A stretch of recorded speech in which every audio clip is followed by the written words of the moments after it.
What is going on YouTube? My name is Pedro and welcome to my channel where we never turn off the console. To start things up on this channel, I thought in bringing you my top 10 favorite video games of all time. Since I have a lot to talk about these games, I thought in breaking this list in two separate videos. So today we are going to talk about the bottom half of the list. Don't forget to subscribe to the channel if you're new, turn on the notification bell so you don't miss any video that I upload to YouTube, comment down below if your favorite video game is also on this list, drop a like on the video and follow me on social media, and the links are down below on the description. So now, let's get into it!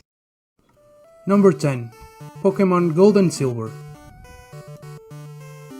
I know that when it comes to Pokemon, for people that grew with the first Pokemon games, Red and Blue, actually that was my case, those are the ones that are normally more nostalgic and the Pokemon fans' favorite. But not for me. For me was Pokemon Silver and Gold for the Game Boy Color, more specifically the Silver version. This was the game that I played the most when I was a young boy. On that time I used to spend a big part of my summer in my grandparents' house, and most of that time I would play Pokemon Silver on my green Game Boy Color. I remember sitting on the stairs on the outside of their house and play Pokemon all summer long for years. Other generations were already out, but I stuck with Pokemon Silver, mostly because I never had a Game Boy Advance. The first time that I beat the game was an amazing feeling. Imagine a Portuguese boy with 8 or 9 years old that didn't know a word of English at the time and that didn't have the resources that we have today to check for guidelines. The joy that I got for seeing my Pokemon being displayed on the screen and the credits rolling on after beating the Pokeleague. Just to be even more amazed when I discovered that I was just half the game. I had all the Kanto region to go through still. That was overwhelming. I remember that the team that I used to beat the game the first playthrough was consisted by Feraligatr, my started Pokemon, Gyarados, Charizard, Dragonite, Snorlax and my favorite Pokemon, Lugia. I really love Lugia, that is why I choose the Silver version over the Gold one. Almost every year I would restart the game in the beginning of the summer, and by the end I would have most of the Pokemon on my team on level 100. This was the generation of Pokemon that I felt the biggest connection with, because of the amount of time that I spent playing this game. That time of my life was amazing. Number 9. Crash Bandicoot 3 Warped. Jump, spin, jump again, destroy thousands of boxes, fly airplanes, ride motorcycles, a jet ski, you can even ride a tiger and a dinosaur. And to top it all, you can get a bazooka to blast your enemies away. Crash Bandicoot 3 Warped is without a doubt my favorite platforming game ever. I played and replayed this game over and over again when I was a young boy. And today, with the remaster in the Insane Trilogy, I still visit this game once in a while with much better graphics and controls than the original game on PS1. But my love goes to the PS1 game. The nostalgic factor plays a big part in this choice because that was the one that I played until my fingers bleed.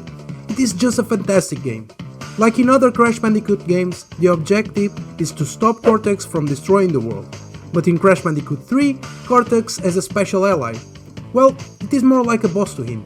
Uka Uka, the evil twin of Aku Aku. The levels in this game are my favorite from all the Crash Bandicoot games. There's so much variety of themes, and the majority of the levels are just super well designed. The humor is something that I need to point out. From the way that Crash celebrates with his victory dance when he gets the gem, to the dozen of different ways that Crash dies to the enemies, everything is hilarious. The gameplay is just a delight. Crash is really simple to control, even in later stages with the new moves that you acquire along the way. They are easy to perform and you will get hours upon hours of fun with this game.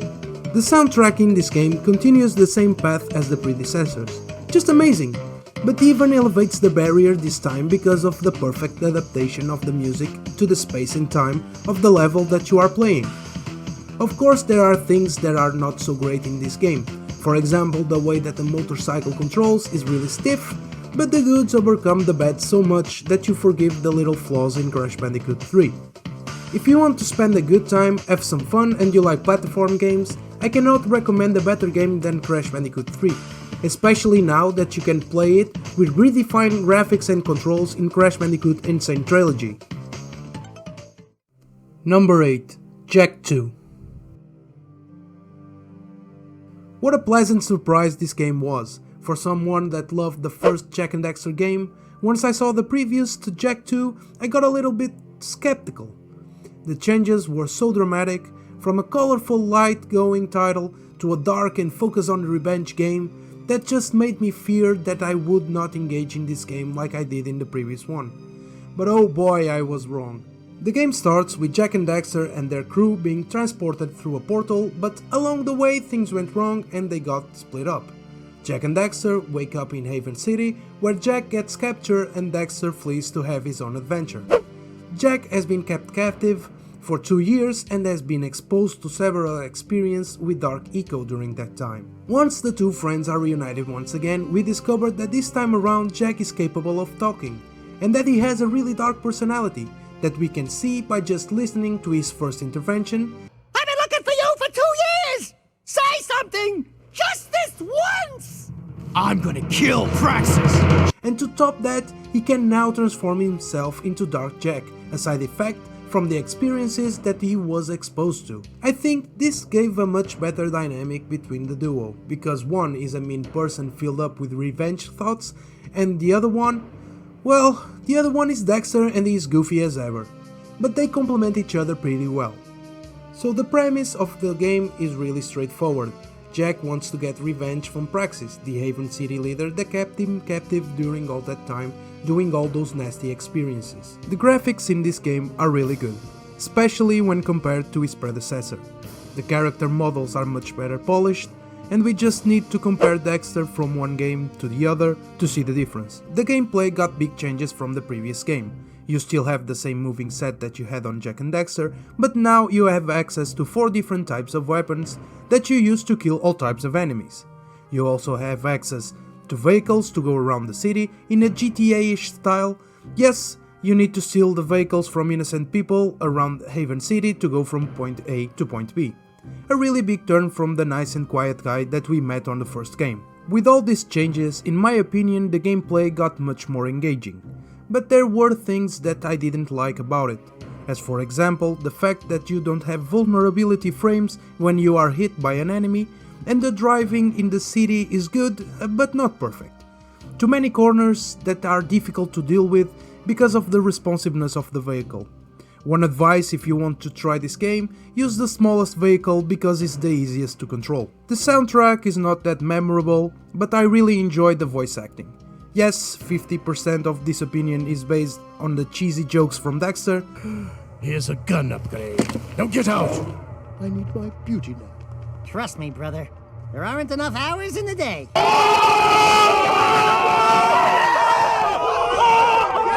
This was a big leap by Naughty Dog from one game to the next one, but in my opinion they nailed it, and this is why Jak 2 is one of my favorite games of all time.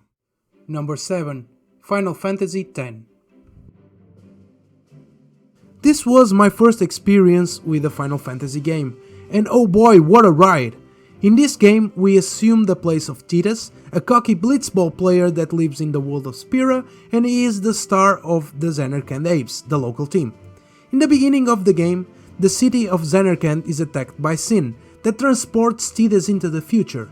Sin is a giant monster that the people of Spira in the future see as the punishment for their ancestors relying on Machina to develop society. After the attack, our protagonist is saved by an Albed crew, where you have the first contact with Riku, one of our future partners. But their ship is again attacked by Sin, and Tidus ends up in the Besaid Island, where the plot starts to develop. In here, you will meet Yuna and her guardians, Waka, Lulu and Kimari Ronso. Yuna is a summoner that believes that she is destined to defeat Sin, following the footsteps of her father, and our adventure begins with us taking part on her pilgrimage to summon the final Aeon and defeat Sin. Along the way, we can see the development of the characters, as all the events that occur have some type of influence in one or more members of the gang. We are also in the middle of a love plot between Tidus, Yuna and the third member that is Simur Guado, and this one tries to marry Yuna by force so he has control over Spira. This love triangle brings us great moments between the three characters, but he also brings a little bit of cringe-worthy moments into the mix, as for example the infamous laughing scene. Ha ha! But all in all, a great story anyway. Adding up to this, we have numerous twists in the story that will leave you scratching your head, but everything comes along perfectly in the end. I love the turn-based mechanics that this game uses in battle. You can think what you should do before you do it, and this brings a nice level of strategy to the game. The graphics are just the best that the PS2 could offer to that point. Really colorful, everything is just full of life, and of course in the present we have many games that are better looking, but let me remind you that this game was launched in 2001, almost 20 years ago. I love the soundtrack, with one exception, the Cloisters of Trials song. I know that the song has a puzzly tone, but when I was stuck in these trials for some time, the song will start to piss me off. But that is just my personal opinion, and that might have happened because it took me too much time to complete the puzzle. The Blitzball game was a nice addition. I enjoyed it for some time, but then it began to get boring, which is normal, but probably is until this date the minigame that I spend the most time on. I just love this game. I finished it when I got it in 2001, and I finished it again when I bought the Nintendo Switch version, and I will play this game again in the future, no doubt. Number 6. Metal Gear Solid 3 Snake Eater. Oh, Metal Gear Solid, one of my favorite franchises ever. The stealth action in this game is so much fun. Being able to dodge your enemies in so many different ways makes you feel like a true spy. In Metal Gear Solid 3, this is turned up by 1000 when compared to the previous titles. In this game, you are inserted in the middle of the Cold War and you play as Snake, but not the same guy from the previous two games, Solid Snake. You play as the big boss himself, so basically this is the story of how he became such an iconic figure. This game puts you in a much more adverse environment than the previous iterations. You are in the middle of the jungle, and you need to make it through while avoiding the tons of enemies that you encounter. This makes you feel the necessity to survive. For example, you need to camouflage yourself to not be spotted by enemies, you need to kill animals like snakes for example, and eat them to keep your stamina going up so it can refill your life bar. And you need to heal yourself when you get shot using the first aid kit to remove the bullets from your body. Otherwise, your stamina will keep going down. These mechanics are a really big innovation when compared to the previous games. And the story in this game is so good, you need to kill your own mentor, the boss, because she starts working for the enemy, and with all the past between the two characters, it becomes a really sentimental war for Snake, alongside the war that is already going on between USA and Russia. That is just a great plot. The gameplay is amazing, it fits perfectly the environment that the game inserts you in, Snake's movements are perfected from the previous games, and some details like the fact that now you don't have the radar to see to where your enemies are looking at makes you feel much more immersed on the scenario of the game. In terms of graphics, this is one of the best games that the PS2 has to offer. They are off the chart. Everything is very well designed and there is a big attention to detail. A piece of art in my opinion. The soundtrack is really good, giving the right feeling to the right places and very well complemented by the sound effects, especially in the jungle part of the game. The voice acting is great as well, and they fit like a glove into the personality of each character, and the legendary voice of Snake never disappoints. This was the first game of the franchise that I finished, because in the first one I didn't have a good enough English to know exactly what to do. The second one I was really disappointed that 80% of the game was played with Raiden, and although the game was good, I didn't have the same connection with Raiden that I had with Solid Snake. But after I finished Metal Gear Solid 3, I revisited the other two games to finish them, and I had a blast. Metal Gear Solid 3 is without any doubt my favorite Metal Gear Solid game. It's just so intense, it almost makes you feel like you are living the story yourself. Thank you very much for watching, I appreciate every single one of you, I hope you enjoyed this video. Stay tuned for part 2 of this list that is coming up soon, and I will see you later!